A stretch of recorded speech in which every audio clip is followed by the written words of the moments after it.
Andreari ezer esan gabe, seme-alabak bataiatzea erabaki zuen gizona.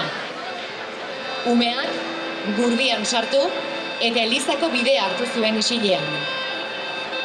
Baina Andrea esnatu egin zen, gertatzen ari zena zohartu zen eta senarraren atzetik irten zen.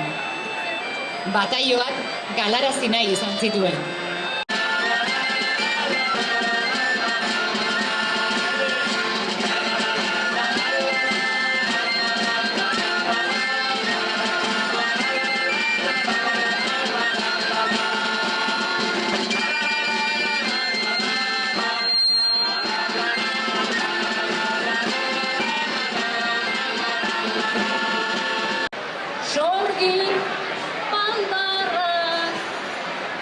Mendetan erriztegian, nori egin argi, nori egin itzal, nor zentruan, nor egian.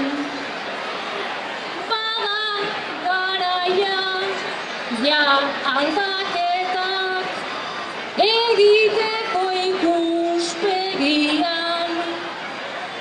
Zenbat dabiltzan arro puztuta, zital agintekerian, biba sorginak tan beste hoiek, Kiskali plaza erdian, Kiskali plaza